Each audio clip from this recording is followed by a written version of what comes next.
Welcome, everybody. How's everybody doing tonight? Super happy to be here. Really excited about our guest tonight.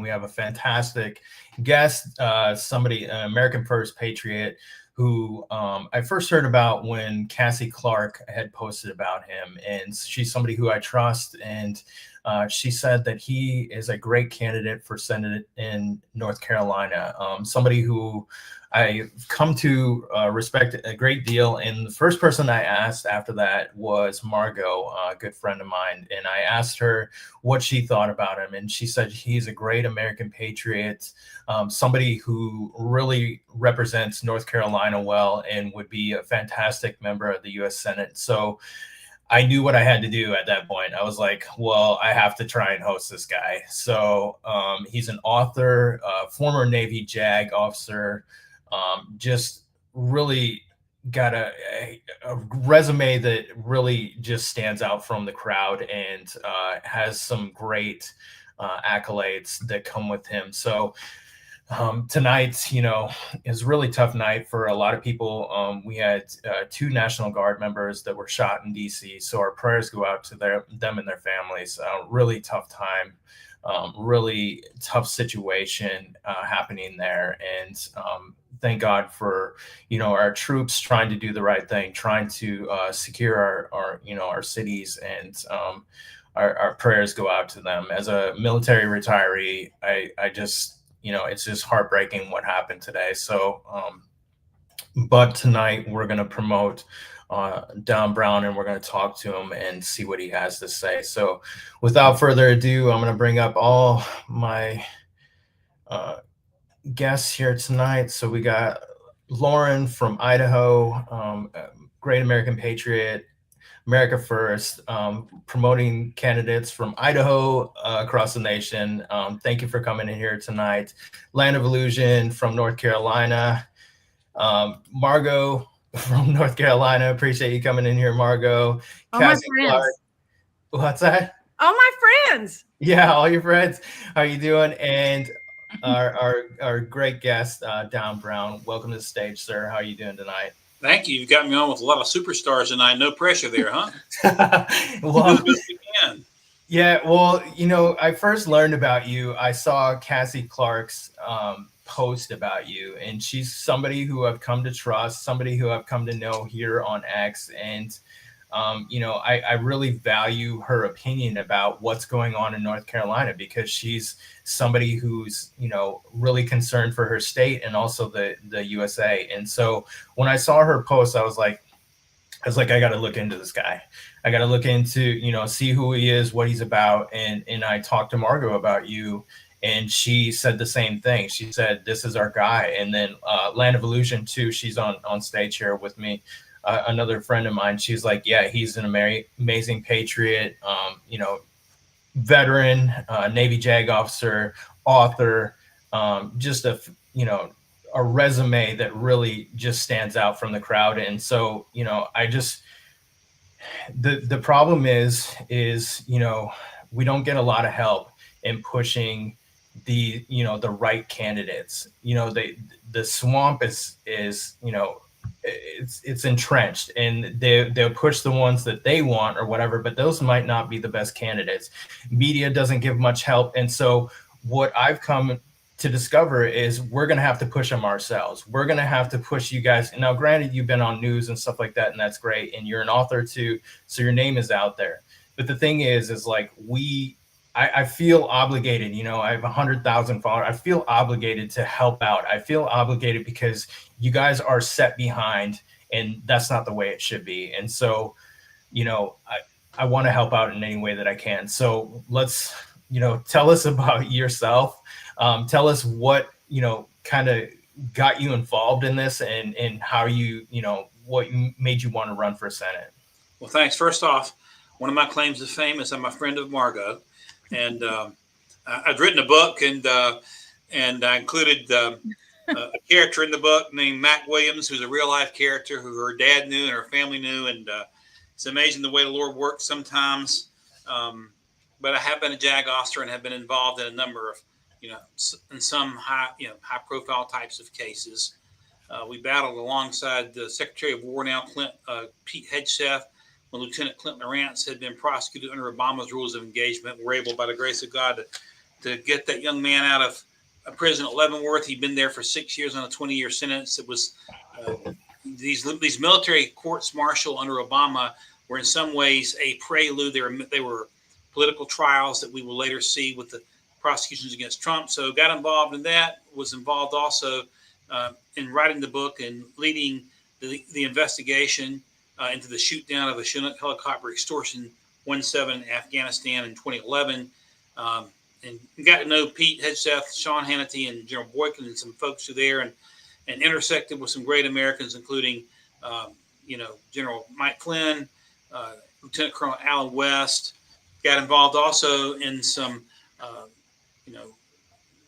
litigation involving the 2020 election fraud, and worked with Sidney Powell very closely and two other legal teams trying to salvage what clearly was something that stunk to the high heaven. Never we had a situation where 6 states closed down simultaneously, but Trump way off in the lead. And next thing you know, the vote fairy shows up. So I was involved with that battle, and also got involved in the medical freedom battle early on, fighting Fauci's unconstitutional and dangerous jabs and vax mandates and mask mandates, and got involved in some major litigation. Having said that, I was still not planning to run for the Senate. I did run for Congress a couple of years ago, jumped in very late. Matter of fact, it was about this time of year that I jumped in really, really late with a really early primary that we have in North Carolina. This year it's March 3rd. That year I believe it was March 5th. But anyway, was not planning. This was not on my radar.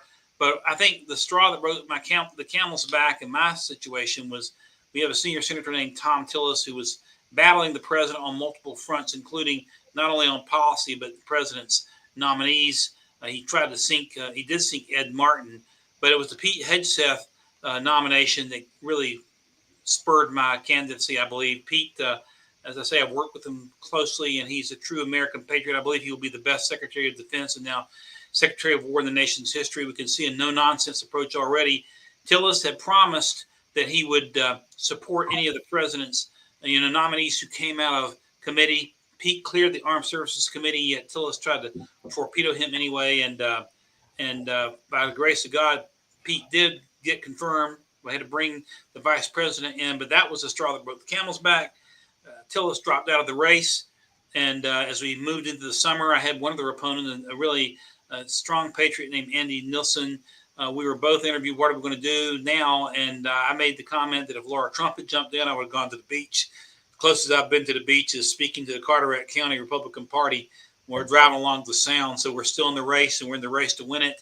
I don't believe that that you can have top-down candidates ram down people's throats and be successful. I mean, we've seen that situation with the RNC in 2016 when they tried to ram Jeb Bush down our throats. We saw it with the Democrat National Committee and Joe Biden just this last election cycle when they tried to ram Kamala down our throats.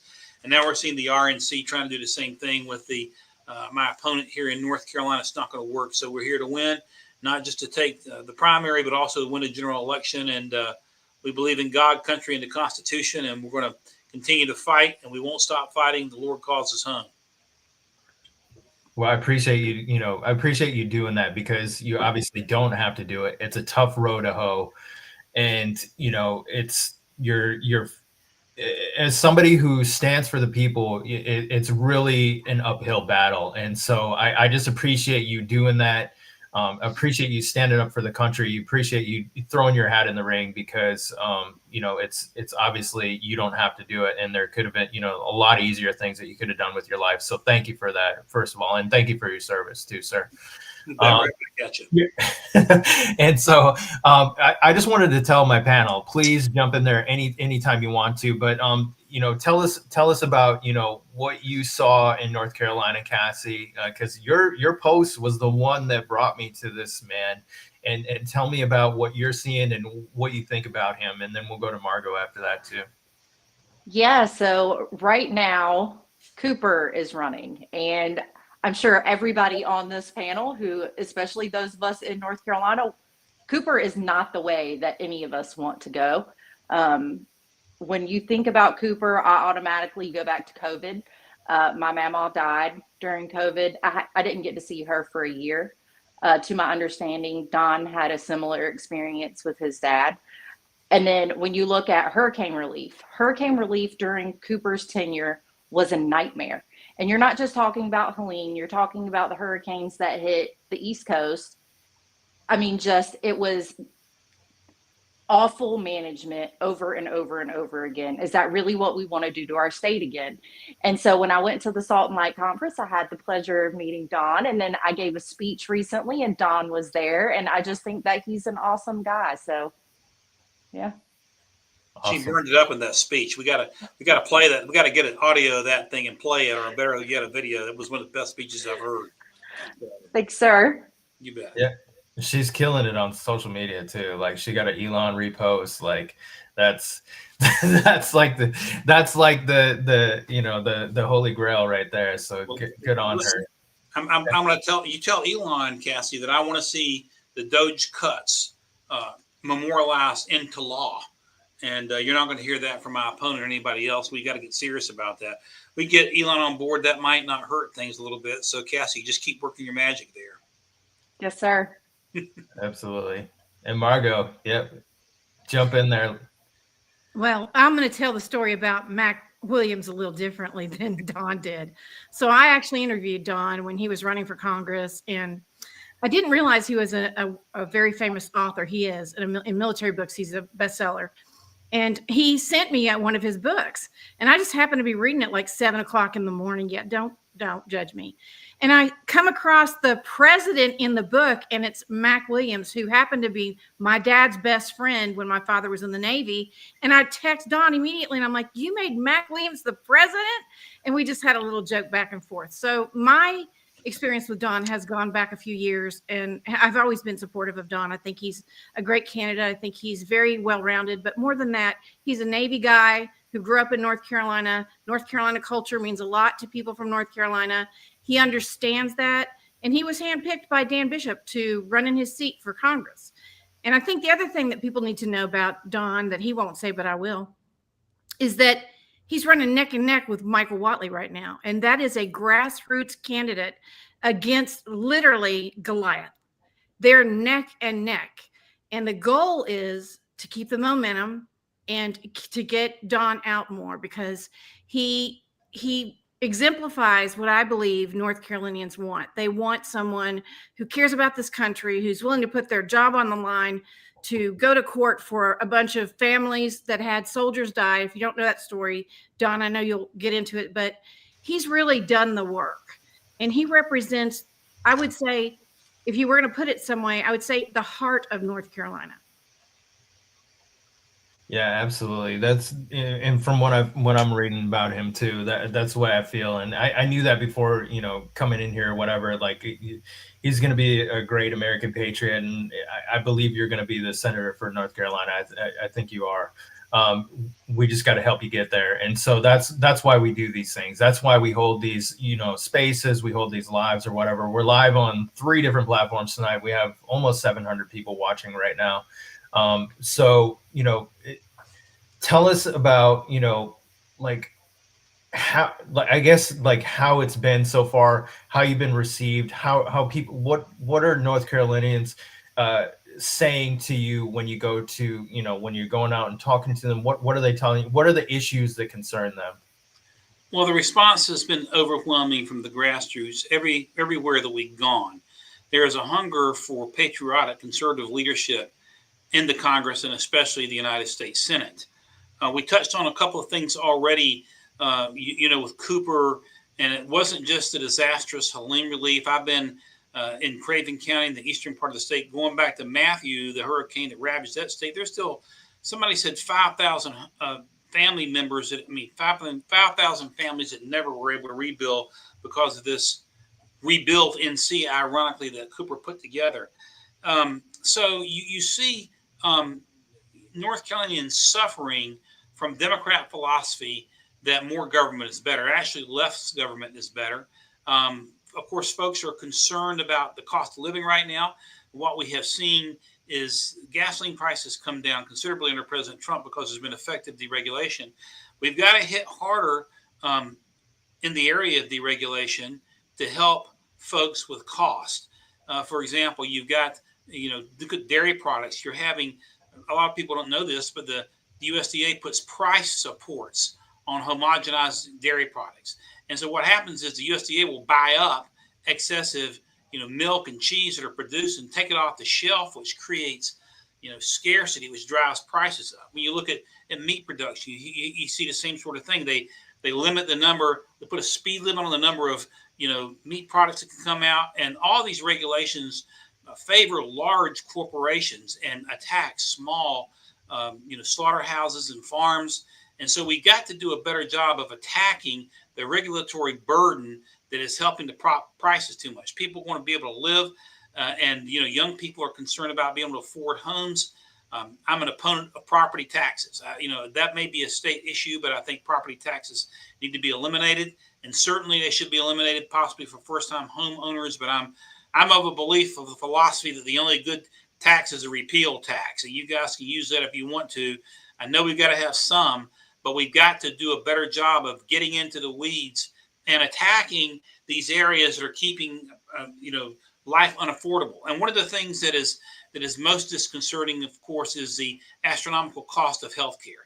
And nobody can say that since they passed the Affordable Care Act, as they call it, I call it the Astronomical Cost Act, or otherwise known as Obamacare, nobody can say that the delivery of medical services is more efficient. The opposite is true. Nobody can say that medical costs are more affordable. The opposite is true. I couldn't afford Blue Cross, so I had to go, with a concierge service and Christian healthcare. And we're a small law firm here. It's driving, small companies out of business. And I would like to see Blue Cross broken up. We've only got one, healthcare option here in North Carolina. We should not be having to face monopolies. I'm a believer in using antitrust when it's needed. I've got this little cell phone here. Maybe you all can see this. And I've got one daughter who's a nurse. I got two, and one's a judge. They're both sharp. And one of my daughters showed me how to use this thing when my son was in Afghanistan. We could talk. He was in the most dangerous kinetic province of Afghanistan, Kandahar province. But we could talk with no extra charge. And when I was a kid, younger guy in college at Chapel Hill, my dad would kick my rear end because I get on the phone and run up $50 phone bills. But see, the reason that we can talk across the world is because Ma Bell got busted up. It got too big. We busted it up, and technology improved, competition improved, prices went down. You didn't lose jobs. Those jobs were spread out. And I think we've got large agricultural conglomerates that are driving out small farmers. We need to look at possible some antitrust there. We've got the healthcare situation. We should not be bound to looking only at one healthcare provider. When you go and shop your auto insurance, you got multiple options. I know we're not always satisfied with them, but you got State Farm, I've got USAA or Geico or whoever it might be. But when it comes to healthcare, you've only got one monopoly. And so I think we've got to take action to try to make the cost of living more affordable for North Carolinians all across the board. and I'm going to do everything I can in my power to isolate and attack the problems. You know, I've talked to farmers, for example, that can't even move a ditch on their own land. You know, the EPA has a regulation called WUSA, the Waters of the USA, and basically it went from trying to protect, you know, certain endangered species all the way down to canals and ditches and everything else. And we've got to inventory these regulations and attack them and take them out. And of course, I'm pushing something which I call the Deep State Reduction Act. I mentioned Elon Musk a moment ago, but if you look at the DOJ recommendations, very disappointed to see DOJ go. Very disappointed. But if you look at their recommendations, they recommended eliminating approximately 300 of the approximately 400 federal agencies. We may have more agencies than that. It's hard to keep track of them. But that's 75%. In my Deep State Reduction Act, I want to see at least 2/3 eliminated. If you cannot defend an agency and make it constitutionally authorized in any way, shape, or form, such as the Department of Education, because the federal Constitution doesn't authorize it, it's got to go. And you see, part of the problem is that our Constitution was never designed to be a presidential first republic. The Congress was created Article 1, and Congress has got us in this mess. These regulations not only are driving prices up, but the problem is they also impinge on liberty. Every time an unelected bureaucrat publishes another regulation, it goes back to the founders' belief and understanding that the power of the government and the freedom of the individual are inversely proportional to one another. So I'm going to be carrying a meat axe, into the Senate. And I'm going to advocate a philosophy that we have got to take a meat cleaver to government. We've got to take these agencies out. I'm frustrated, guys, because the Trump administration has executed more flawlessly than any administration in my lifetime. You know, Lord knew what he was doing when the president wasn't able to come back in 2020. He was really prepared in 2024 and hit the ground running with a regulatory attack like we've never seen before. But, you know, when you juxtapose the Biden administration next to the Trump administration, you see historically the most incompetent and oppressive administration in American history against the most efficient to date. Now, the Trump administration is not perfect, but you basically have bad versus good. The problem is that on January 20th, because of the 22nd Amendment, January 20th, 2029, we're going to have another president. And President Trump has been larger than life. He's been iconic. He's a once-in-a-generation type of leader. And maybe J.D. Vance follows him. Maybe somebody else does. Whoever follows him, even if the Republican, it's not going to be President Trump. So we've got the Congress has got to do its job. We can't simply defer to whatever an administration is going. We've got to go in there. And, you know, we have the president wants the Department of Education gone, for example. He's been gutting it with executive orders, for example. But yet still here we are 300 days into the administration with a Republican-controlled Congress, and we still have a Department of Education. But the question is, why is it when we have the majority, have we not taken that agency out? And why haven't we taken other agencies out? We've got to do that. That's got to be our approach. We have to go to war against the deep state and take these agencies out, because if we don't, the national debt is going to destroy the dollar. And I'm going to go into that in a second. But we cannot allow this national debt to continue to explode. The only way to get it under control is to cut the government and save the money. And that's what I'm going to be preaching from the floor of the United States Senate. I will not be the most popular senator. I'll probably be the least popular senator. I'm not going to go up there in Cowtown and eat kowtow either to the ghost of Mitch McConnell or to John Thune. I'm going to go up there and argue that we've got to take a meat cleaver to the government, and we've got to put America first. And we can't take a meat cleaver we can't put America first when we have this deep state, which DOJ has shown as a criminal enterprise. It's got to go. Absolutely. Yeah. You know, I was on Angela Belcamino's podcast last night, and we were talking about the same thing. And the question was, you know, was DOJ effective, right? DOJ was incredibly effective. I think they pointed out a lot of things that most people weren't aware of. Sure. The problem is that we needed Congress to, help them out, to enact some of the cuts that they suggested, because they were good recommendations. And so, was DOJ effective? Yeah, absolutely. I hope that we get a DOJ at the state level. And the problem is that we had a system in place that was completely ineffective. You had the fraud, waste, and abuse hotline. Well, most of the people that would report some of these things, they work for this agency. They work for the agency that they're reporting on because they have inside knowledge. Are you going to report something that's going to put you out of a job? Hell no. So you need this outside agency to look at these things and to have this, this perspective. And so, I agree with you. I wish we had Doge. I wish, and I know some of the states have looked at putting in state level Doges too. Go ahead. In North Carolina. Yeah, absolutely. And we have a wrecking ball and a Doge. We have Doge, and then we have Dave. We have a state auditor named, we call him Auditor Dave, and he's really doing the hard work. He's the one that Don was talking about earlier, found all the mismanagement. And I think Cassie and I saw a lot of it on some of the lives that we watched of our government. But they are trying really hard, and just recently brought out a document, an audit about how much money they wasted in Hurricane Matthew and Florence, and we know they've wasted it in Helene. So we are very proud of Dave and Doge. We are, and when you think about it, and I pointed this out, the U.S., North Carolina state government's not perfect. There's tremendous waste with Democrat governors, as Margot pointed out.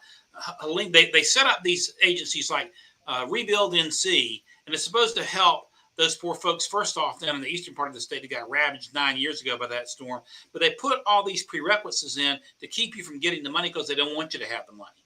And it's absolute corruption. Having said that, however, the federal government is supposed to work more like the state government works. It's supposed to be driven by the legislature.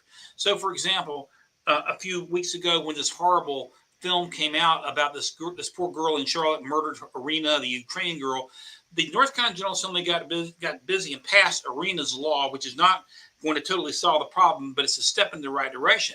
The federal government is supposed to be run by the United States Congress, and the president is supposed to be executing the laws that Congress make. But what Congress has done, as I say, is abdicated its constitutional responsibility because it's turned lawmaking over to unelected bureaucrats. And this happened under Democrat Congresses. I've made the observation, I'll say it again, Democrat-controlled Congresses have been disastrous. Republican Congresses have been weak. What do I mean by that? I would argue there are four separate Democrat Congresses that have destroyed where we have gotten as a nation. You start with the Woodrow Wilson administration, and first of all, the passage of the 16th Amendment to authorize the Income Tax Act was one of the biggest constitutional mistakes in American history. But during that period of time, Congress passed the first Income Tax Act and passed the Federal Reserve Act. And then Woodrow Wilson started this world must be made safe for democracy garbage. We're not a democracy. Then you move into the 1930s with Franklin Roosevelt and the New Deal. And they pass all this New Deal legislation to start creating the explosion of the administrative state, giving these unelected bureaucrats the power essentially to make law by these regulations. Then you go from there. The next explosion is during Lyndon Johnson's administration when they pass all this legislation concerning the so-called Great Society. So you have Woodrow Wilson, you have FDR, you have Lyndon Johnson, and then you fast forward into Obamacare, which was nothing but a federal takeover of the healthcare industry. And so with all these four legislative moves, we have a tyrannical deep state. And Doge was valuable in pointing out, as I said, that it is a criminal organization. But our Republican Congresses have been weak. What do I mean by that? We've let the Democrats put these agencies in, but we haven't taken any of them out. They just continue to grow. In fact, in some cases, we built them ourselves with the EPA, for example. But you look at what happened when Trump came in the first time. We needed to take Obamacare out, and you got this from John McCain, and it's still there.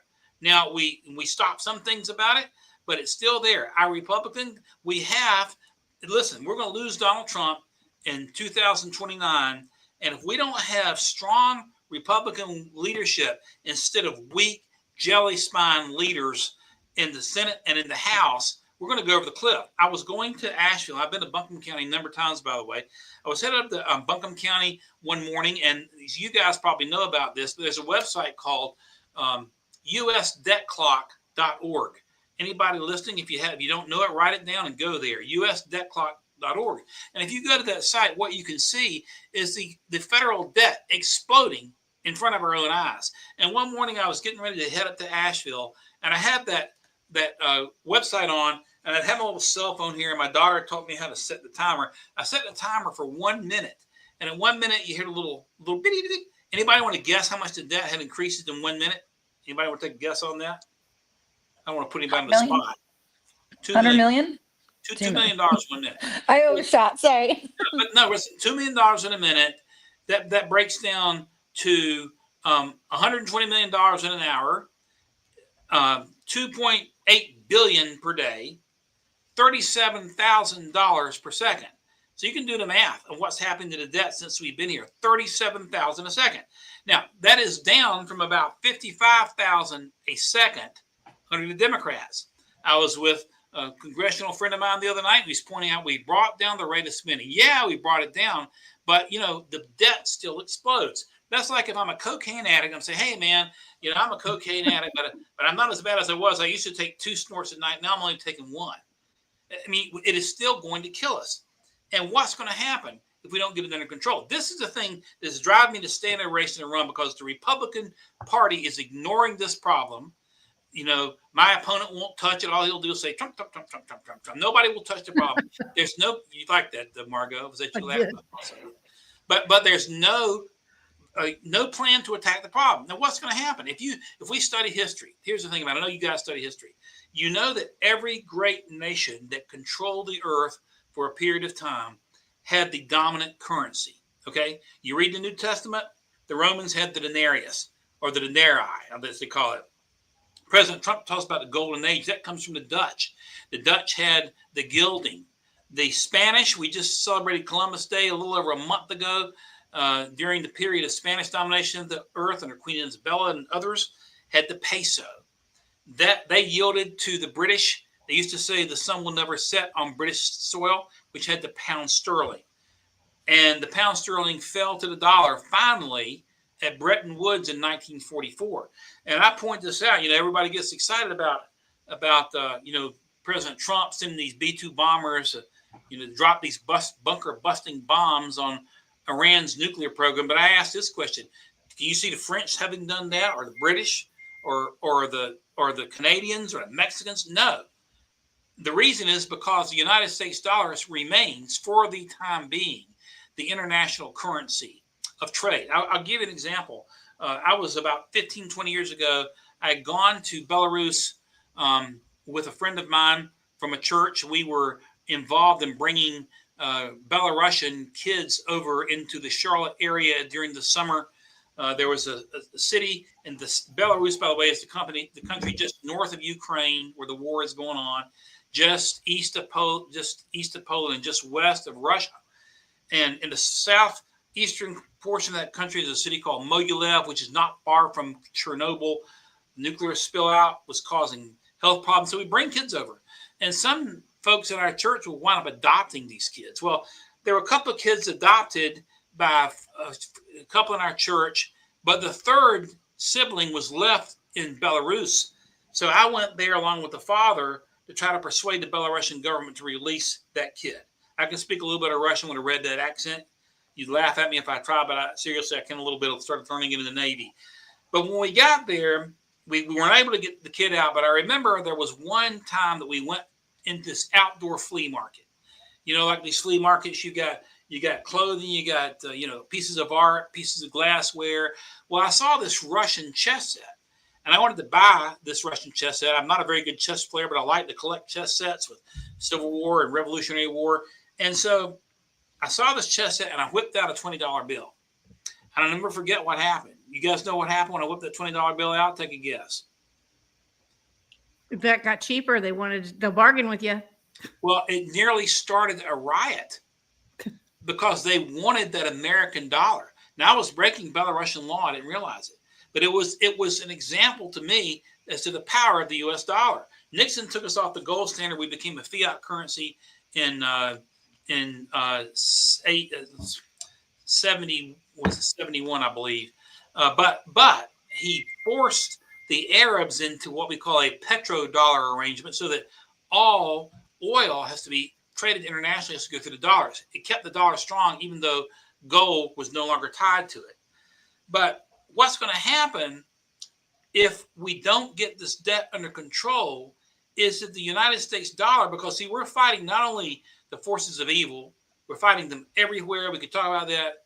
We had 2 guardsmen shot today. God bless them and their families. Charlie Kirk was murdered. We're fighting the force of evil. We're also fighting the law of mathematics. And if our dollar collapses, we will fall just as quickly as the Brits fell when the pound sterling fell. And I can tell you that there are 5 countries leading the charge against us: the BRICS nations, Brazil, Russia, India, China, South Africa, and others in line. Saudi Arabia was trying to take us off the petrodollar arrangement when Biden was there. If Kamala had stolen the election, we probably would have already lost the dollar. But we Republicans have no plan to attack the debt and to save the dollar. And it's foolish. You know, George S. Patton said famously that an imperfect plan that is, recklessly and violently executed is better than a perfect plan that sits on the shelf and gathers dust. We've got no plan. And I'm going to lead the charge in the Florida Senate to try to force our leadership to have a plan to attack. Now, when we do it, here's what's going to happen.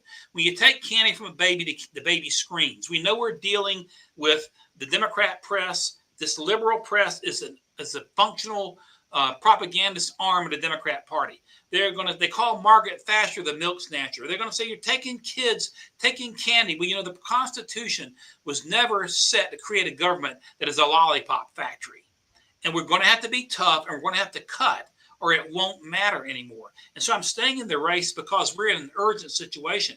You think about Niagara Falls. I've been there. And you can see when you look at the peaceful water headed to the rapids, everything looks peaceful. All of a sudden, boom, you're over the rapids. We're coming closer and closer to that every day. And our Republican Party has got to wake up, and Congress has to get off its you-know-what and attack the problem and understand that we're going to get a lot of opposition, but we cannot continue to kick the can down the road. I want to jump in. So first of all, I want to thank you for writing the book on Extortion 17. I was airborne recon in the Air Force, and I had friends overwatch that mission, and it really affected our community. So thank you for doing all the research on that. And also I heard you say love the medical freedom stuff. If you feel so inclined when you win, Idaho has pushed through the model legislation for Medical Freedom Act. And so if you want to take it to the hill for us, that'd be fun. But I guess I have a couple questions since you were JAG. I guess 2 parts. One is, I know our congressional and Senate candidates in Idaho, you can tell a lot about them by who they're donating to, or who their donors are, like grassroots versus not. And a lot of people give up because they don't have millions of dollars to run against, our very, very, very old, Congressman Simpson or Senator Risch, and they just kind of throw in the towel. So I guess curious, because campaign finance is actually a super big deal in the race. What is your take right now going from Whatley's versus your campaign? Hey, Don, can I step in and tell them a little bit of backstory, because I don't want you to take the hit on that. Please do. So the NCGOP has really done a big disservice to the voters in North Carolina. They, the chair and the RNC committee woman and RNC committee man decided, without going to the executive committee of the state, which I'm a part of, to go ahead and allocate funds specifically to Whatley, and did not take into account the primary challenger. And it really set a bad tone. As a matter of fact, I would say it split the party, but it also said, hey, look, Don, you're not getting any money from the NCGOP, and the RNC is not going to look at you either. They didn't even give him an opportunity. So, Don, I want you to take it from there. But as a member of the executive committee in the NCGOP, to not have a vote, and I'm there to represent the people, that really smacks in the face of all of us. Yeah, and Lauren, first off, thanks for your service. You may or may not know Captain Joni Marquez. She was the firing officer on the AC-130 that overwatched that mission before they were told to break off, and a private civilian contractor plane jumped in. Was top secret identity. I have a feeling I know which agency. It's a 3-letter agency. But back to what's happened with the GOP situation and my opponent. The North Carolina Republican Party and the RNC have been cheating. The rules for both organizations require absolute neutrality. There is no exception to that, except in one instance under under Federal Rule 11, the RNC Rule 11, the Republican National Committee can endorse a candidate only after filing has closed. Filing will close in North Carolina December 19th at midnight, going into December 20th. And only after filing is closed, if there's one candidate remaining between the close of filing and primary day, can they endorse. They've endorsed anyway. They've cheated. The North Carolina Plan of Organization requires absolute neutrality. But the leadership of the party, with the exception of the vice chair, Gay Dillard, I have no evidence she's been involved in this, but they've cheated. So they're cheating. They're pushing a candidate.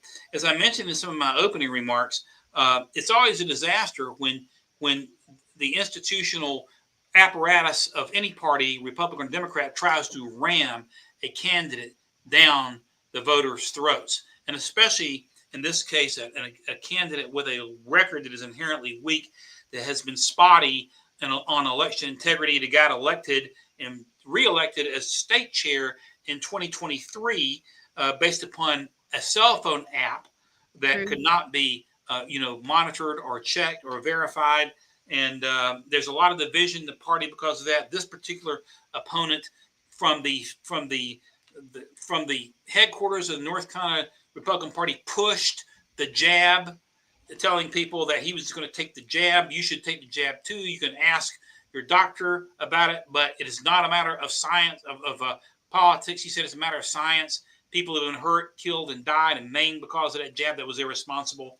I'll tell you one of the things that happened during the George Floyd riots. George Floyd committed suicide. Y'all, I've got a long record of writing.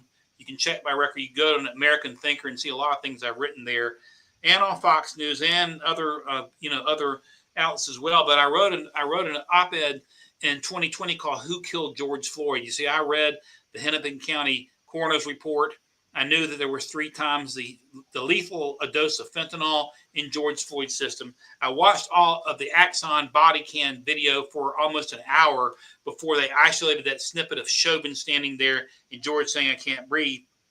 And when you do that, you know that George was fighting with the officers. You know, they told him to put his hands at 10 and 2. He finally did. They brought him across the street, put him in the back of a police cruiser. He was fighting with them.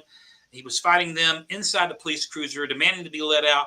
He said inside the back of the police cruiser 7 times now, inside the back of the police cruiser, "I can't breathe." 7 times before we saw that snippet on the ground. George demanded to be put on the ground. They put him on the ground at his own demand, then snipped this one thing, him saying, "I can't breathe," and they make you think it was the officers that was doing that. No, he was dying anyway. He was dying from suicide by fentanyl. They used that lie as an excuse to tear the country apart. Now, during that period of time, there was some knucklehead at the North Carolina Young Republicans that wanted to march in solidarity with BLM and to march against police brutality. We have the parade permit requested from the city of Raleigh. It was to march from point A and to end at a North Carolina Republican Party headquarters. Whatley allowed them on the premises and allowed that march against police brutality. So you're dealing with someone who's making horrible snap judgment decisions. He bragged about being the first state chair to bash our J6 patriots. By contrast, I'm a J6 lawyer. President Trump he's pardoned 2 of my clients, actually, Lieutenant Lawrence, I may have mentioned that earlier, and Elliot Bechet, who was the youngest of the known J6 patriots, who had just turned 20 at the time, have represented others in situations. But Whatley bragged about that. We have him on tape being interviewed by CNN sometime in March, we believe, of 2021. Now, President Trump is now gone, and the questioner asked him and said, "Mr. Whatley, Senator McConnell says that J6 was all this, chaos and insurrection created by President Trump. Are you going?" And I'm paraphrasing. "Are you going to disagree with Senator McConnell?" Whatley says, "No, I'm not going to disagree with Senator McConnell." In other words, he was assenting to McConnell's indictment of President Trump for J6. And we now know and knew then that it was a fedsurrection, not an insurrection. And so you're looking at snap judgment decisions that weakened this guy. Listen, we're about to go off the cliff, and the next United States Senator will serve 2 years with Trump. Of course, I'll have his back.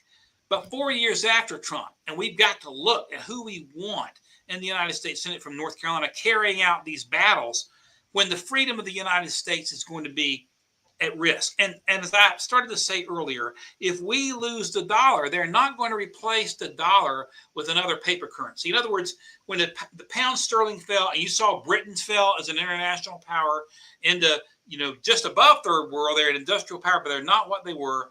It's not going to be from the pound sterling to the dollar, or from the peso to the pound sterling. We're not going to the Chinese currency. It won't be the Japanese yen. It won't be the Canadian dollar. It won't be the euro dollar.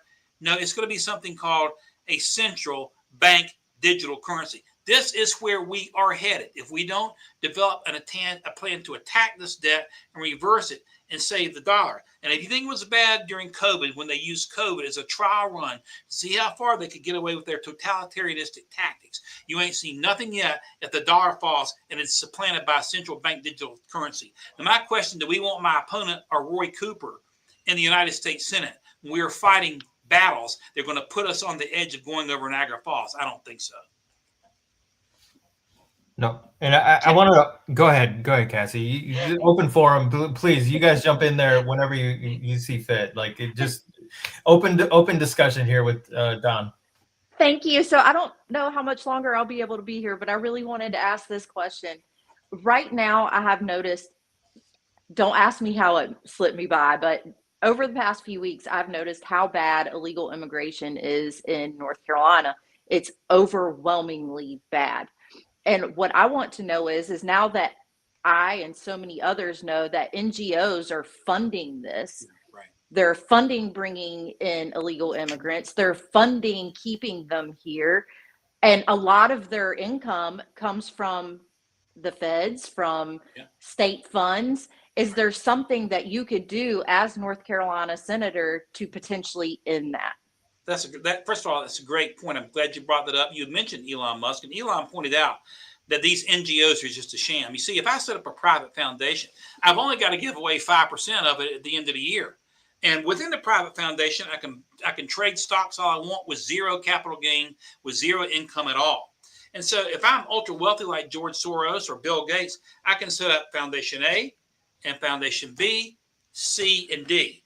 And as Elon pointed out, these NGOs all have an altruistic purpose. Save the whales, save the penguins, save the spotted owl, save the Democrats. They never accomplish their altruistic objective, but they simply give their money from one to the other, to the other, to the other, and get the money into Democrat organizations. Now, how do you attack this problem? This problem is created, as I said a moment ago, the greatest constitutional mistake the nation ever committed was the passage of the 16th Amendment to set up the income tax system. And you see, these NGOs are built on a corrupt income tax system. They're built because of the opportunity to take deductions, the opportunity to let money grow inside of them. If you remove the income tax system and remove the deductions that are available, they will die on the vine. And so we have to understand the root of the problem. I mean, I want to see the income tax ended, and it's going to be a battle to do that. But you've got to end the income tax and end the deduction opportunities for these corrupt NGOs. Above and beyond that, there's certain NGOs that need to be investigated. I have been calling for, and as have others, for President Trump, for example, to designate the Muslim Brotherhood as a terrorist organization, or Sea Air as a terrorist organization. Some of them are operating on the verge of, and in fact, they're operating within criminal activity. When we were in Greensboro speaking on the Saturday to the North Carolina Federation of Republican Women on the Saturday that it was announced that the Border Patrol arrived in Charlotte. After I finished my talk, I was going to go somewhere else. We immediately returned to Charlotte and went down to First Ward. And when we were getting there, things were about to disperse for the day. The TV trucks were still there. They're getting their footage in. But the first thing that struck me was a bunch of these young 20-year-old types wearing these red shirts with white lettering saying that socialism is the future. And then you're seeing all these signs. And the question is, who is funding this? When you go back to what happened during the George Floyd riots, and you're seeing bricks all of a sudden show up, who is funding this? we've got to go after a number of these NGOs with a prosecutorial vengeance if we can't get the income tax eliminated so they don't have the tax advantages. See, they live off a corrupt tax code. You got to take the tax code out. But until the tax code can be taken out, and it's going to be a war to do that, but we've got to try to fight that war anyway. We've got to go after them with a prosecutorial vengeance. They're involved in political activity that is pro-socialist, that is pro-communist, that is pro-Islamic. We've heard about the red and green and blue alliance. In other words, the red alliance is communist, which of course Obama is. The green alliance is Islamic, which Obama was as well. And the blue alliance is the Democrat Party. And if you have these NGOs that are funneling money into these political organizations, they're not doing what Section 501c3 of the Internal Revenue Code envisions, and that is to promote, artistic and literary and sports activities, other activities. They're into using the tax code. They're taking advantage of the tax code to push leftist agendas. And these leftist agendas, let's make it very clear, are attacking the United States Constitution. So I want to see investigation and prosecutions, but I want to see the income tax system totally eliminated or revised so that these NGOs no longer have the advantage that they have. It's a real concern. I'm glad you brought it up, and I appreciate it. Thank you, Don. You bet. Yeah, it's that became there are people that are involved like Margot and Lauren and stuff like that, and they know these things, but Doge really helped to expose a lot of this corruption, expose a lot of the flaws in the system that are being used against us, right? The NGOs and stuff like that, they don't actually have to produce a result. They're just, it's like a money laundering scam or whatever. Right. And so, in terms of like the Senate, Congress is largely defunct in the opinion of a lot of American voters, right? Conservative voters, even Democrat voters. It's like it just seems to not accomplish anything good. And even further in the Senate, it's like Congress is like a high school degree. The Senate is a college degree in terms of like swampiness and in terms of like getting nothing done. And so being an outlier is tough. Yeah. And so, one of the things that I see and what I would like to see from good conservative candidates is building a coalition around these ideals, building a team to get this done. A lot of these candidates will they'll put out a good idea or whatever, and it's going to go nowhere because they're not going to recruit people to help them out. They're not going to recruit people to get this job done. They're just going to throw it out there.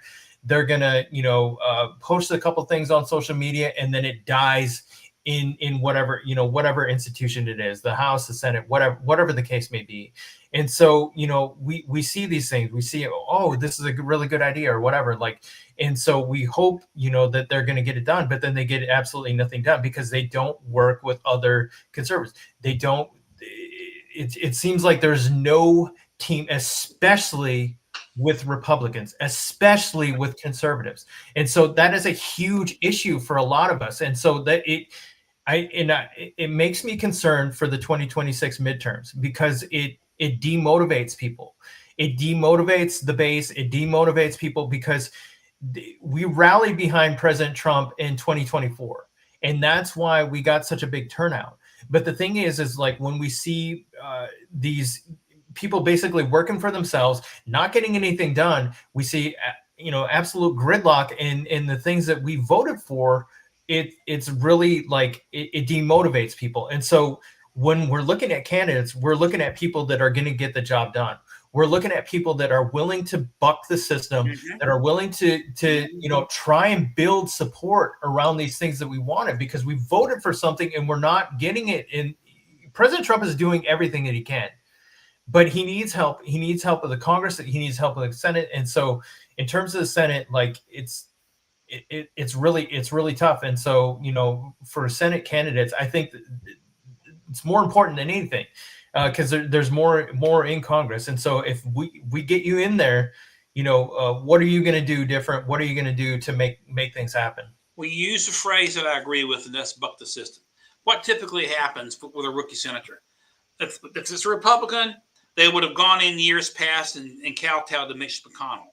Now it's John Thune. I can tell you, I'm probably going to be the most unpopular Republican in the Senate because the system must be bucked, because the system, frankly, is doing us a disservice. If the system is not bucked, the nation will die. The constitutional republic will die. And it has to be led in the United States Congress. It was Congress that got us into this mess with this explosion of agencies and regulatory, tyranny that I've described, from Woodrow Wilson to Franklin Roosevelt to Lyndon Johnson to Barack Obama and others in between. But so Congress has got to take it out. If you don't buck the system, let me just give you an example here. Let's say that my opponent were able to get the nomination, which he's not going to do, but if he were, and then somehow got past Roy Cooper, which he could not. Let's say my opponent wound up getting sworn into the Senate. You're going to have not only Tillis 2.0, but what you're going to basically have is status quo republicanism. And status quo republicanism is not going to get the job done. Our Republican Congress right now is overseeing a massive explosion in the national debt, and we're looking elsewhere. So the system has got to be bucked. And I'm going to do my best to try to recruit other like-minded members of the Senate. There may be 2 or 3 that are willing to jump on board. We've got to be bold and we got to be persistent. We have got to sound the alarm everywhere we go. In this whole business, kind of a budget done. The government is shut, quote unquote, shut down. It's not really shut down, but that's the perception they want you to believe. And Congress goes home. Wouldn't it be nice to make all that money and work, 180 days out of the year? It's the craziest thing I've seen. We got to have a hardworking Congress. We've got to recapture the constitutional vision of limited government. That means when you go, and it's spelled out in the 10th Amendment, that any power that is not specifically delegated to the federal government goes back to the states. And we've got to make our people understand that large government brings about tyranny.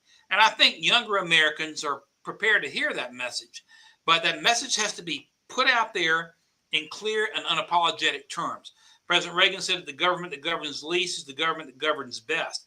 And we can't, be a part of this deep swamp cobble, unless we're willing to take, and at the same time, cut the government the way it needs to be cut. So I'm going to go there understanding that I'm one voice. You may have Rand Paul, you may have Mike Lee, you may have somebody else. But we've got to build a coalition of constitutional conservatives who are not concerned about the Democrats squealing and crying and the Democrat press, calling us milk snatchers. Because listen, I've got kids and grandkids I got to look in the eye, and win, lose, or draw, and we're going to win. But nonetheless, I'll be able to do that and sleep at night. Because it's about their future. And it's about saving the nation at this point, because we're on a trajectory to fail if there isn't radical change, moving to the right and re-embracing constitutional principles and putting the Congress back in charge of the federal government. Okay, Don, I got the big question. And that is, North Carolina is known for having some of the largest military bases in the country. And we've always had great support from our senators, specifically Ted Budd and even Tillis. He did the burn pit thing. I'm not sure if he got it done, but he tried. I'm not a Tillis fan. I'm very transparent about that. But I want to know what you're going to do to ensure that the military bases in North Carolina and the veterans in North Carolina stay a top priority. Well, the other day I made a comment to the North Carolina Federation of Republican Women, which I'll repeat now. And I pointed out that, in my belief, the lowest ranked private in the Army or the Marine Corps, the lowest ranked seaman in the Navy or the Coast Guard, the lowest ranked airman in the Air Force is more important to this country than the highest ranked member of the United States Congress. True. And I think it is, first of all, it is an absolute travesty that our veterans have inferior health care to these champagne sipping, cheese eating members of the Congress. And I'm going to push for veterans health care. The department, the VA has been a bureaucratic disaster. You could even eliminate the VA and give veterans, I wouldn't say eliminate altogether, but in terms of healthcare, give veterans a card. The veteran should be able to go anywhere. It's a different situation than it was when we had a draft. We no longer have a draft. We haven't had a draft in half a century now. So every veteran that steps up to serve our country is putting his and her life on the line voluntarily. So that has got to happen. There's nothing that makes me more passionate than defense of veterans. And you can be rest assured that I'm going to be in their corner, just like when Pete and I fought so hard to get Lieutenant Lawrence out of Leavenworth from having been prosecuted politically by the Obama Pentagon. I think that every veteran still being held in Leavenworth who was sent there during the Iraq war or the Afghan war, based upon the way that Biden foolishly withdrew us and left billions of dollars there for the enemy, every one of those veterans should be pardoned and released. They're being held in Leavenworth, and I'm going to do everything in my power to ensure that our veterans are a top priority, along with first responders and others who put their lives on the line for this nation. It is a special passion for me. I've written, I've had 16 books published, and as Margot has pointed out, some have hit the bestseller list by the grace of God. With my great writing, you just strike lightning once in a while, but 15 of those have been on the United States military. It's where my passion is, and if given the opportunity to serve, I'm hoping to have the opportunity to serve on two committees at least. One is Armed Services, and the other is the Judiciary Committee, because my latest book, Kangaroo Court, which came out last year, was an indictment on the Democrats' systematic use of lawfare to attack the Constitution, going back over a period of 30 years. And so those are my passions. The U.S. military and ensuring that this lawfare ends and that federal judges are put back in their place, not legislating from the bench. And the military is going to have its best friend in the Senate once I'm sworn in, and I can't wait to serve those men and women in uniform, especially those here in North Carolina. I wish we had a Navy base here. I'm a Navy guy. We do have Navy. That's right. Go Navy. You're right. It's going to be a great say that to Jay Harms. That's right. But my son is in the Army. My dad was in the Army. I say I'm the only oddball in the family. My son spent nearly a year in Afghanistan with the 82nd Airborne and is still active duty. So I have a very, very strong passion for our men and women in uniform and for our veterans as well. Well, Go Air Force. I have a question about what you just said. So a lot of the big personalities, especially on X and like the big military personalities, they're right now still struggling with they got kicked out of the military for not taking the vaccine, right?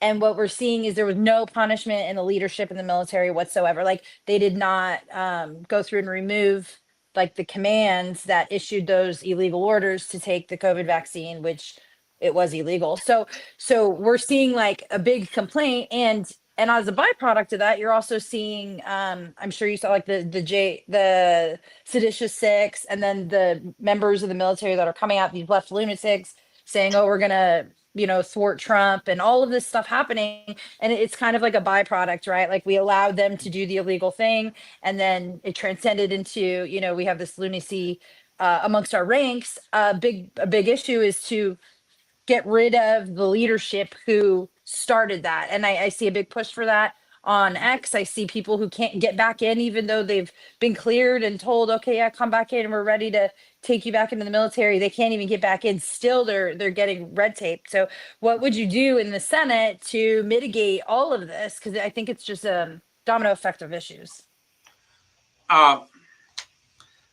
First of all, let me answer that peripherally and go straight into it. Peripherally, I'm disappointed in the very slow rate of prosecutions by the Justice Department. And even they fumbled the attempted prosecution of James Comey and Letitia James by filing too late. They might be able to correct that, but I'm very, very disappointed in the slow rate of prosecutions. I've got all the confidence in the world of Pete Hegseth. As I mentioned, I've worked with him closely, haven't talked to him really since he was nominated as Secretary of Defense. But you're seeing a lot of the no-nonsense, no-bull approach that I knew he would bring. One is, of course, ordering the Navy to begin to investigate the situation with Mark Kelly. I've been interviewed several times, I think 3 times on that. I was actually on Benny Johnson's podcast earlier today. Benny wanted to go into that. I went into that and explained the military's authority to bring a retired Navy captain back on board under Article 2 of the UCMJ. We can bring retirees back. Not every veteran can be brought back, but if you're a retiree and you're eligible to be paid, you can be brought back, providing the UCMJ. I'm hoping that we're going to bring Kelly back up on charges of sedition under Article 94, of contempt against the president under Article 88, of conduct unbecoming an officer under Article 133, and of conduct that's prejudicial to good order and discipline under Article 134. We have got to be serious about punishing these communists that are attacking our Constitution. So, to answer your question, I'm going to work very closely with the Secretary of War to ensure, especially with regard to the COVID issues, that the red tape is cut. You know, it's kind of like Western North Carolina. The problem with the inability to get things done has been red tape, bureaucratic stumbling, and foolishness and lack of action by the Democrat government. And since the new czar over there has been appointed the czar of hurricane relief, we haven't seen much either. But it's going to take cutting. We're going to have to identify the regulations that are keeping these folks from coming back, and they need to be paid. They need to be paid back pay for every day from the moment they left, and to bring them back on board. What an act of high irresponsibility by the Biden administration to force members of the United States military, who, if you think about it, you know, we're not even in danger from the COVID virus because they're in a much younger age bracket, to either take this experimental and dangerous jab or to be pushed out. And I'm going to lead the charge to cut that red tape. And I'm not going to back down until this situation is resolved. As I say, our vets and our active duty service members not only are my highest priority, but they're the crown jewel of our nation. And, you know, there was a United States Army, United States Navy, and a United States Marine Corps before the Declaration of Independence was signed and before the Constitution was ever passed. These are the institutions on which our constitutional republic rests. You're going all the way back to patriots who were willing to take up pitchforks and flintlock rifles to take on the greatest nation at the time in the world, most powerful military. And we owe them that debt of gratitude. And I'm not going to let that slip away. I'm going to fight that with a passion, with the same passion that I fought against these rules of engagement that prosecuted our military members, and with the same passion that I fought to protect J6 patriots who were being ramrodded by an unconstitutional DOJ prosecutorial scheme. Yeah, and just, you know, I appreciate you saying that too. We got just under 2,000 live listeners right now. I want you to, everybody that's listening, please follow Don Brown for NC.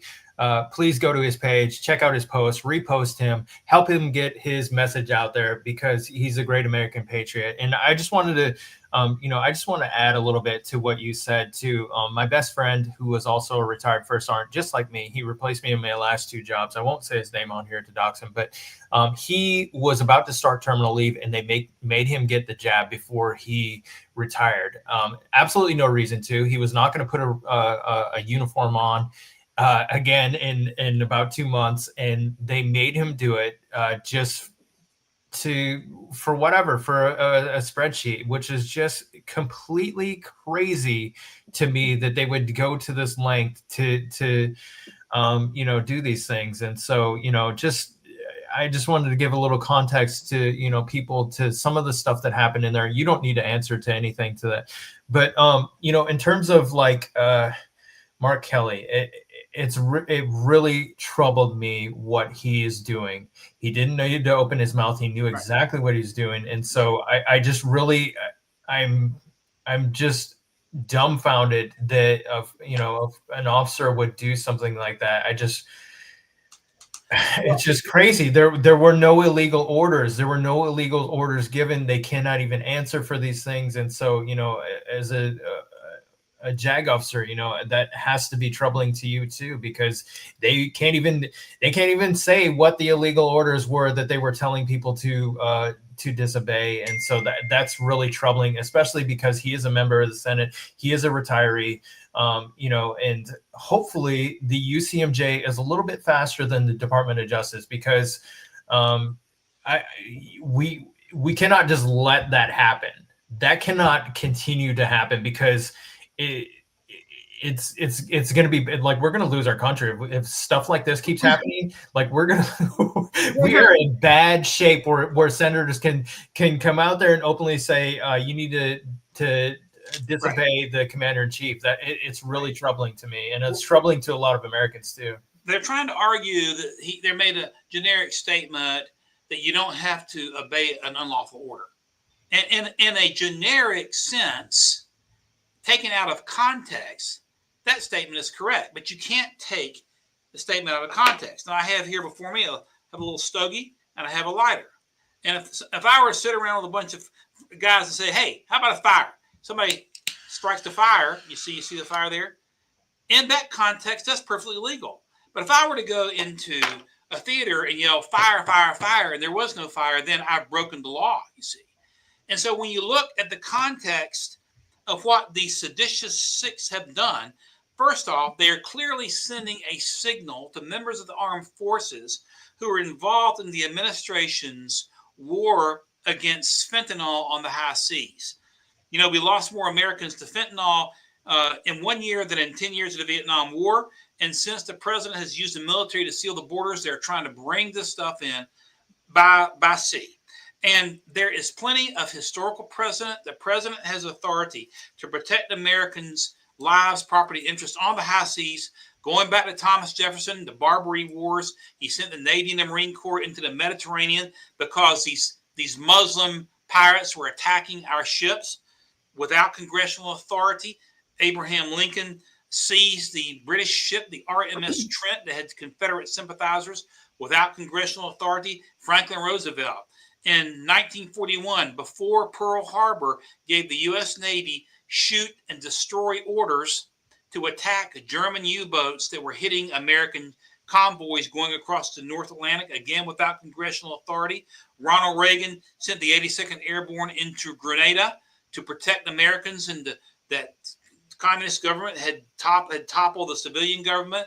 George H.W. Bush sent the army into Panama. Bill Clinton blockaded Haiti. You see, there is plenty of precedent for presidents of the United States using the military on the high seas to protect Americans. We've had thousands and thousands and thousands and thousands and thousands of American funerals because of this fentanyl coming into the country. And these Democrats should be ashamed of themselves. This Mark Kelly and these clowns that have joined with him know that there is no unlawful order. They can't recite an unlawful order. What the president's done is constitutionally authorized. He hasn't, they said nothing when Obama ordered the attacks and killing of American citizens in the Middle East with Predator drones. Now, some of those American citizens who were killed were shady characters, but the Democrats said nothing about that. You could have made the argument that order might have been unlawful because they're American citizens.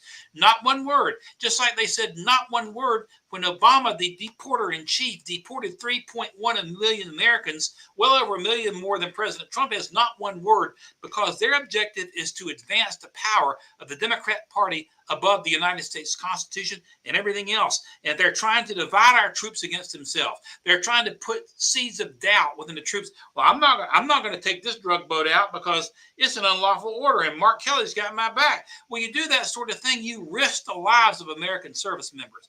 It is absolutely seditious. It is absolutely un-American.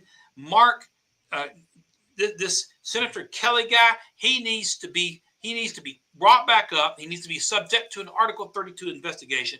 He needs to face a general court-martial for sedition and for the other violations of the Uniform Code of Military Justice that I just recited.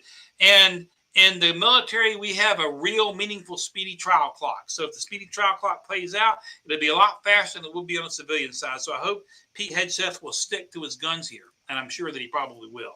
He has to. He has to. Like you have to curb that. We cannot just allow that to just stand. And so I just want to be respectful of your time here, Don. You've been here with us for over an hour, so I just want to make sure you're good on time or listen. Guys, I'm good on time. If we need to go to midnight, whatever we need to do. Listen, this race is important. Our country and our state are on the line here. And, we got to send warriors not only to the Senate, the Congress, but at every level. And what you guys are doing, you are serving as warriors using your platforms on social media. We all have to have each other's backs at every level. And I think it's important to answer questions, to be transparent. My distinguished opponent has won battle on Trump, and I love President Trump. But Trump is not a policy, okay? So voters deserve it. North Carolinians deserve it. I'll spend as much time as we need to spend because it's that important. So I'm good to go. Yeah, I appreciate that. And my hope, in bringing you on here too, is that other big social media influencers will see you, will help you get your name out there. I believe that is the new grassroots. That's how we do this. That's how we are going to win against these establishment, because they're huge. They have a lot of money. They have, the media that's backing them up, and they're, other platforms really silence us a lot. And that's why I'm really frustrated with the Georgia Republican Party in not using more X more, not using Rumble, not using these things where we can get the message out there, where we can get the good guys out there, where we can get them name recognition, where we can use the platform and not be suppressed. And so I appreciate you coming in here. Land, I know that you are working. Did you want to say something? She is a huge fan of Don. Are you able to speak, Land? Yeah, really quick, Don. I met you at the movie premiere for Extortion 17. Yeah. I'm a friend of Mr. Cole, as you know. And Yeah. I just wanted to say that when I met him, I knew right off the bat, he is very transparent. He's very real. It was refreshing. I absolutely fell in love with the man he was and what he said to us. He's a real one. And I love you, Jay, for doing this for him, because he really needs to be. North Carolina needs him. We need him yesterday. So Don is amazing. And I just wanted to say that. Thanks so much. Lan, I think you're amazing. Thanks for the kind comments, and really appreciate it. You're welcome, Don. Yeah, I appreciate you coming on here too. And like I said, my goal is to platform, candidates like you to help you get your name out there and stuff. And, use every opportunity to exercise social media, these different ways to reach people, because a lot of conservatives, I see it on X and stuff like that. They'll talk about like, oh, don't go to TikTok, don't talk to people on there, or these platforms are bad. What I have a pretty big TikTok, and what I can tell you is I'm finding a bunch of patriots that I didn't connect with here on X. And so if you're afraid as a Republican to reach out, to use these social medias, use all these different things, you're going to miss a lot of people, a lot of opportunities to get your name out there, a lot of opportunities to build your candidacy. And so I'm thankful for the ones that are willing to jump into lives, the ones that are willing to jump into spaces, ones that are willing to get onto TikTok and stuff like that, because there are patriots out there that will support you, that will help you get your message out there. You really don't need to do a ton. You can let people like me and Lauren and some of the other ones do the dirty work for you. You just you put your message out there, because we will latch on to the good ones. And so I just appreciate you coming in here tonight and talking with us. Well, I prefer this type of format. One reason is because we're not limited to time, questions, space, I've done a lot of traditional media, but used to be somewhat regular on Fox. They're squeezing us out because the RNC is put a kibosh on them. But even still, if I go into, we're on Newsmax earlier this week, you got 7 minutes, and we can't go deep into anything. And I understand they've got segments, and I'm grateful to be on traditional platforms as well, and traditional news shows where I can, because we're trying to get out in every area. But I like the format here. Anybody can ask any question, and nobody's restricted. And I think it's the best way for us to get to know each other and understand exactly. When you're going to vote for somebody, you need to know that candidate's philosophy. The core philosophy is really more important than an answer necessarily in one question. I mean, I can answer a question a certain way and get tongue-tied and say it the wrong way, but is my philosophy going to be correct? And I'm going to come back to that rooted philosophy. And that's the real question. And on social media and on platforms like this, you all have a better chance, or anyone talking to a candidate has a better chance to get a feel for that core philosophy. That's why I like it. Yeah, absolutely. And so talk to us about the 2026 midterms. How do what are your concerns? What are the hurdles that you need to overcome? What are some of the things, how can people help you out? How can people help you get your message out there? What are the things that you need to overcome? Where do you see your path to victory? Right now, there are two opponents. There's a Republican opponent, Mike Whatley, the former RNC chair or co-chair, depending on what you want to call him, because Laura Trump was there with him. And then, of course, the Democrat Roy Cooper. We're focused right now on the primary in North Carolina. Is a short runway after New Year's because early voting begins February 12th. The primary date itself is March 3rd. We have been outspent probably 100 to 1. However, I will say that folks were really surprised last week because the Carolina Journal, which is a pro-Whatley journal, have done everything to try to support him, released a poll showing me against Cooper and Whatley against Cooper. We are at a statistical tie, which shocked a lot of people because the mainstream media is trying to deem Whatley as the anointed one. But as I said earlier, we've been all over the state and we've seen the folks that are on fire. I note they did not publish a poll me directly against Whatley, and I suspect that they took that poll, and they probably did not publish that for good reason. But what we're in need of is multifaceted. Yes, we do need to raise money. I mean, there's no way to sugarcoat it. We had a fundraising organization working with us when we were running against Tillis and doing fairly well up until Tillis dropped out in June. Once he dropped out in June, the Republican Party, we were told our fundraiser to drop us and put the word out that no other fundraisers could work with us if they ever wanted more Republican work. At that time, the Republican Party was looking to coronate its own candidate rather than what the grassroots wanted. Laura Trump turned them down. I didn't think Laura Trump was going to accept the challenge, and given her station in life, she doesn't live in North Carolina.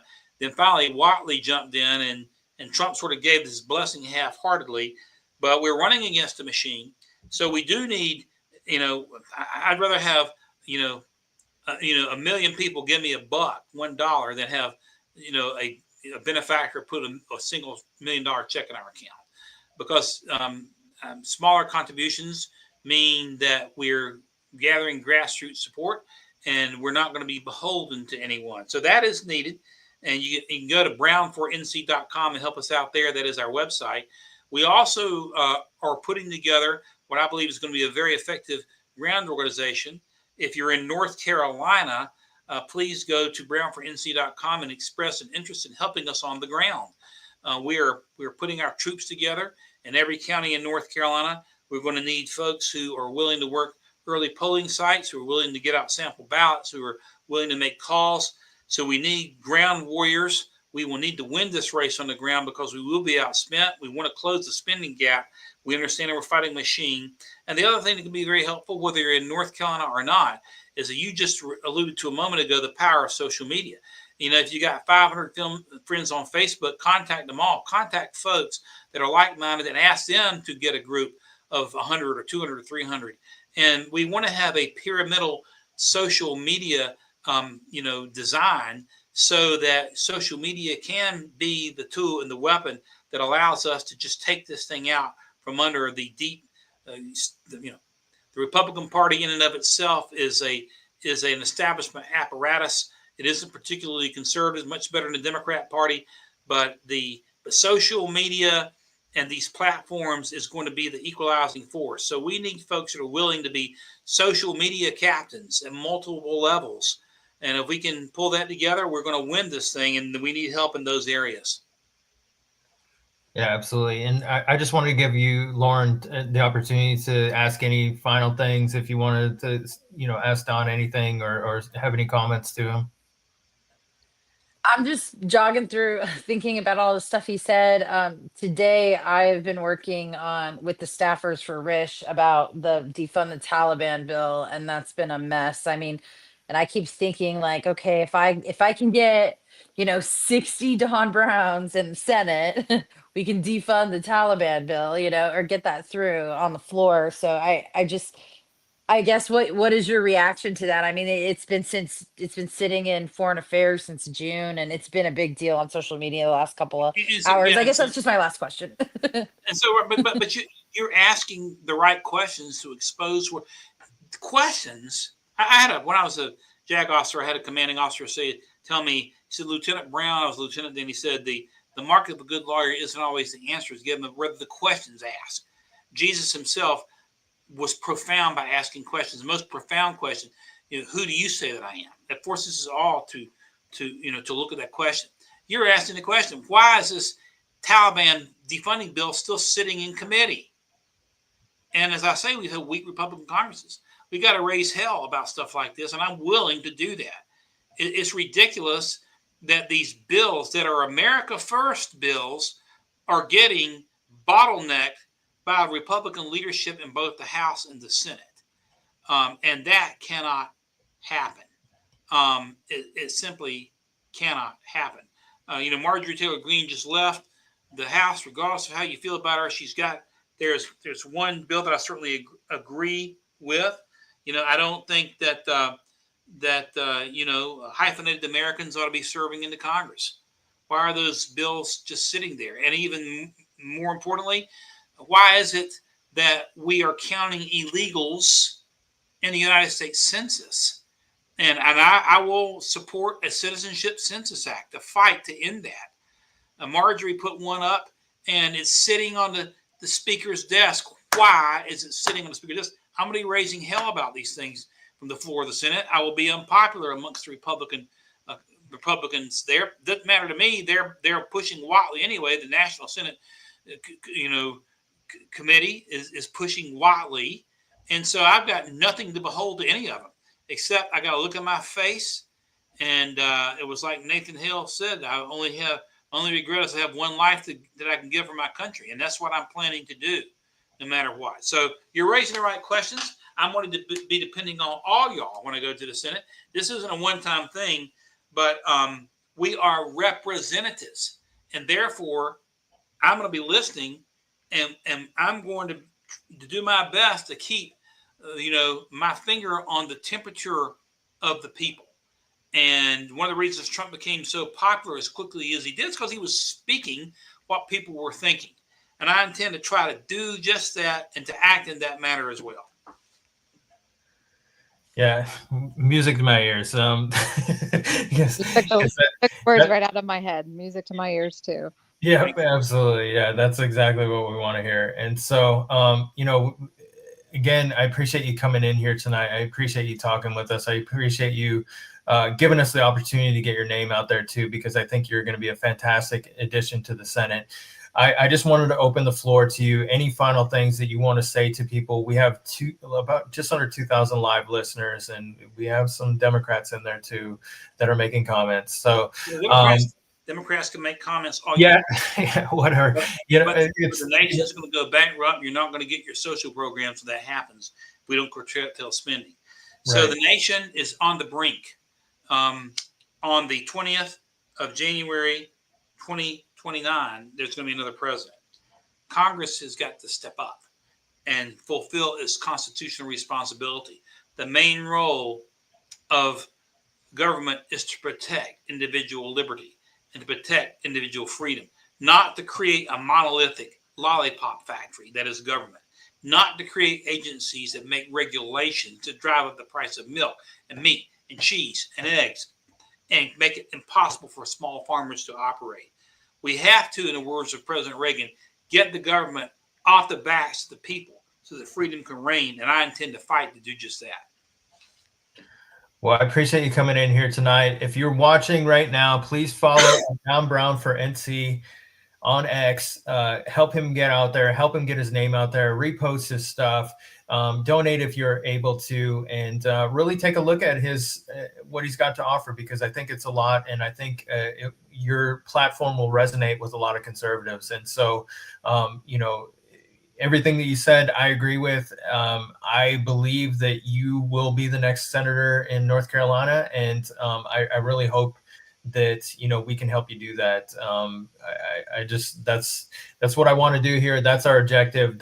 We want to put the good guys out there. We want to help you get your name out there, and that's what we're here to do. And that's what I'm going to use my 100,000 plus followers to help you guys do. And so I just thank you for coming in here tonight. Thank you for your service.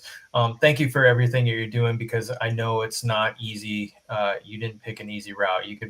It would be much easier to be a DoD contractor and make a lot of money and then, go live whatever. So like this is a tough route that you picked. And I know it's because of your sense of patriotic duty.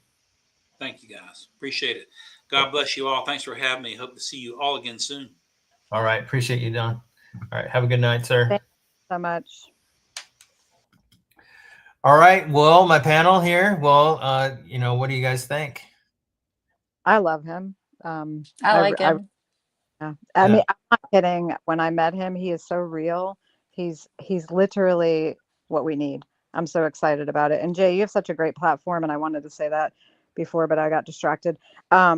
You should do that again with him, somewhere down the line, because you are so well respected on most all platforms. Please do that again with him. He needs to be seen. He is amazing, and he's not a lie. He's like, literally, that's him.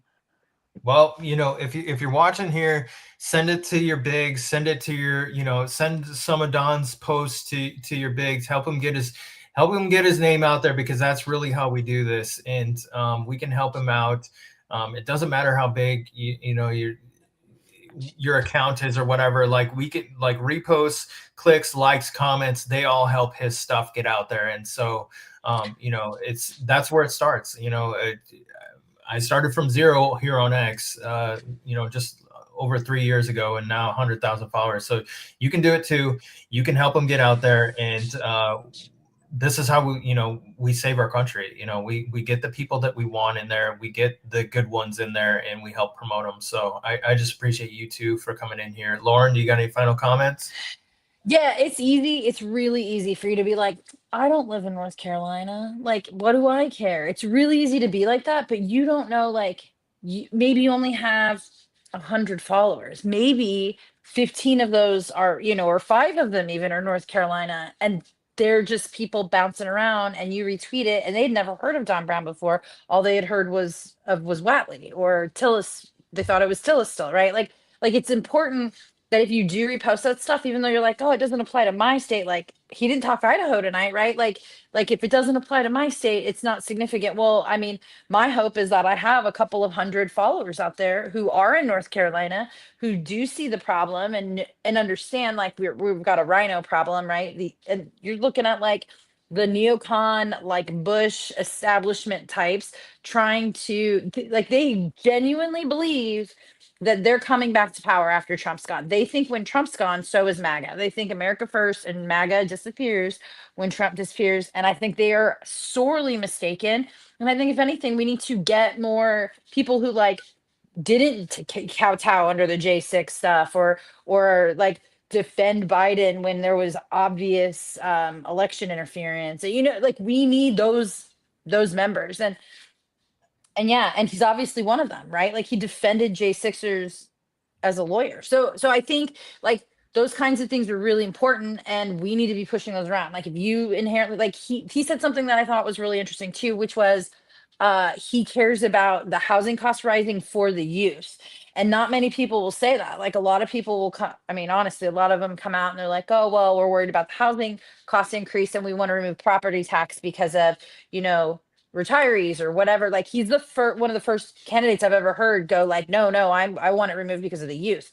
And that's exactly where we're going, right? Like, we need to be focused on our youth. The illegals have eaten up all of our subsidies and resources. You're paying for their schools, you're paying for their infrastructure, you're paying for their medical. Like, and he kind of addressed that, not necessarily like with illegals, but we're seeing that, and it's impacting our youth. We're replacing them with foreign labor. I think that to have somebody with that wherewithal at that level, who speaks that well, to go and sit in the Hill, in the Senate, is probably really, really important, right? Like, we don't have many of that. I mean, we could end up with a Crenshaw or a McCain, or you know what I mean? Like we can't let them take the reins again. Like that's over with. This foreign intervention, throw money around, foreign aid crap that we've been living this nightmare for decades, and we're done. Like it's over with.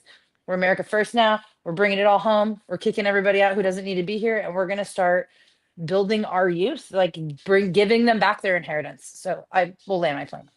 Yeah, no, they're our future. They're voters too, and so a lot of us are parents, grandparents, and we're seeing how hard it's going to be for them. And so we need our candidates to address that issue, because it is an issue that they won't be able to own a home. They won't be able to do all the same things that we were able to do because of the situation. Yeah. And we didn't really cause the situation. However, it's here. And so how do we deal with it? And so I'm glad that he was willing to address it too, because we need to recruit these young people. We need to get them on board with solving these issues. We need them to recognize how dire the situation is and how close we are to losing it at all. And so, yeah, exactly right, Lauren. So I wanted to thank you for coming in here tonight. Where can we find you, Lauren? I am Roglu18 on X, but I am not. My thing says I'm Italian. We went through this. Because I spent a month in Italy in all of October, and I think that it's backdating, it's pinging your profile from a month ago. So I'm gonna have to wait for it to bleed off. But in the meanwhile, you can hear me tell a bunch of WAP jokes and express about how proud I am of my Italian heritage. So you're not in Italy right now. It's funny because I made a joke about it the other day. I was like, hey, I'm turning on my VPN. Please don't unfollow me, because my VPN went to, I think it was the Netherlands or something like that. It automatically went to the Netherlands. I was like, great. Now I'm going to get blocked. You're not Dutch? Yeah, like I'm going to get like never, like, just ridiculous. But, I'm here in Georgia. Trust me. That's the way it is. But yeah, I appreciate you. Dude, I coming had in. somebody call me a Somalian Italian yesterday. Like a Somalian? Oh, you're a Somalian Italian. I was like, I literally post pictures all the time. I'm always like on streams and stuff. Like people have seen me in the Capitol. I'm friends with all the legislators. Like, how could I be if I'm a Somali Italian? I mean, that was impressive. Like AI in real life, or like, I don't know like you and I have met, like you and I have hung out in Idaho. So like, it's just crazy to me. Like people are they're nuts on X. Anyways, That's all. This is the first Somalian Italian that I've met. Land, you two, where can we find you? Tell us where you're at. Yeah, mostly on X, Land of Illusion 1. Yeah, there's a 1 there. Yeah, I'm just on X, and I'm at work. I'm at work and I'm on X. Two both fantastic space hosts. You see them in spaces. Lauren does for Idaho Freedom Caucus, and Land of Illusion does late night spaces. And just fantastic people, fantastic American patriots. Follow them on X, and I appreciate y'all coming here and sporting tonight. Thank y'all. We appreciate you. Lauren, you made some great points. Thank you so much. All right. Take care. Yeah, guys. it's nice to meet you too. Bye. Thanks. All right. There you have it. Don Brown from North Carolina. Follow him on X. Help him get his name out there. Help American First candidates, in their endeavors to win in 2026. It's so important. So I appreciate everybody coming in here tonight. Please say a prayer for our, the tragedy today in DC with the National Guard troops being attacked. Really troubling times. It just, this is something that a lot of us have been warning about. This is why a lot of us have been critical of, the DOJ and, trying to, get some of these legal things happening, because this rhetoric has gone on too long. The media, the Democrats and stuff like that, they've been, pushing their rhetoric, and it's making people crazy. It's making people act out in these ways. And, with the open border, with all these different things, it just compounds this issue. And so please say a prayer for our National Guard members. Hopefully, Pete Hegseth gets his wish and gets an additional 500 members of the National Guard in DC, because obviously it's needed. Obviously, the situation is not completely under control because we had 2 National Guard members attacked today. So pray for them, and hopefully we get the situation under control and justice is served, and we can, stop this from happening. So appreciate y'all coming tonight. Thank you for joining us. Please repost the live, and thank you for everybody coming and joining us tonight. Have a good night.